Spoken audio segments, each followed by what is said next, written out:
لەگەڵ ئەندامێکی پەرلەمانی کوردستانم بەیەکەوە بەرەو تەلاری پەرلەمانی کوردستان دەڕۆین.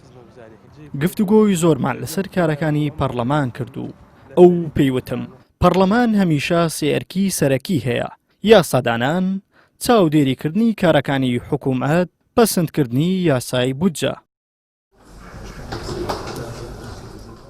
هەر وەک دەبینین یاسادانان لە ئاستێکی لاوازدایە، چاودێری حکوومەتیش لاوازتر.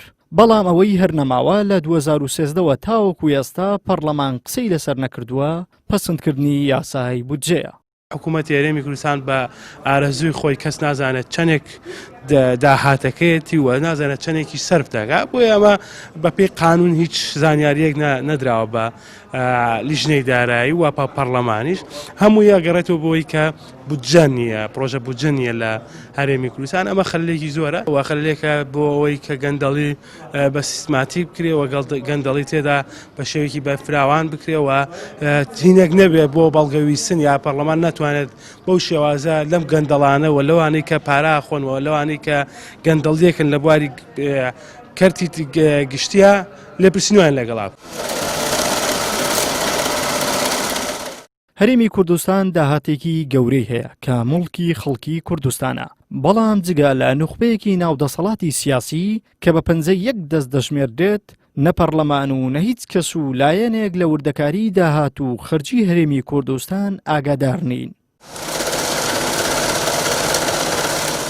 حکوومەتی هەرێمی کوردستان زیاتر لە ساڵێک تەمەنی بەڕێ کردووە، بەڵام تا ئێستا ئەو وەزارەتەی زۆرترین داهاتی دێتە بەردەست وەزارەتی سامانە سروشتیەکانە کە بە بێوەزیر ماوەتەوە.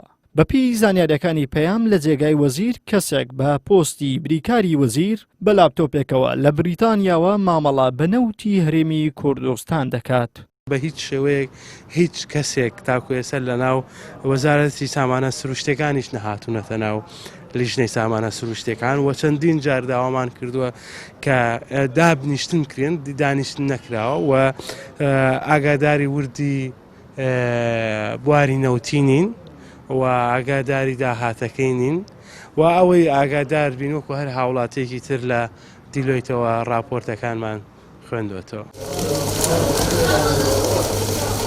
7 ساڵە هەرێمی کوردستان یاسای بودجەی نییە. هەر ئەمەش بە بڕوای پەرلەمانتاران دەرگایەکی گەورەی بۆ گەندەڵی و دەستێوەردانی حەزب لە سەروەت و سامانی وڵات کردوتەوە. هەر بە بڕوای پەرلەمانتاران ئەگەر کابینەی نوێمی حکوومەتی هەرێمیش هاو شێوەی کابینەکانی پێشخۆی ئامادە نەبێت پرۆژە یاسای بودجە بنێرێتە پەرلەمان، مانای وایە دەیهەوێت هەمان ڕێچکەی ناشەفافیەت و زەمینەساسی بۆ گەندەڵی بگرێتە بەر کە ئەمەش خۆی لە خۆیدا پوچەڵکردنەوەی بانگەشەی چاکسازیە کە دروشمی سەرەتا و کۆتایی کابینەی نوێمی حکوومەتی هەرێمە. عیمران ئەمیر، کەناڵی ئاسمانی پەیام، هەولێر.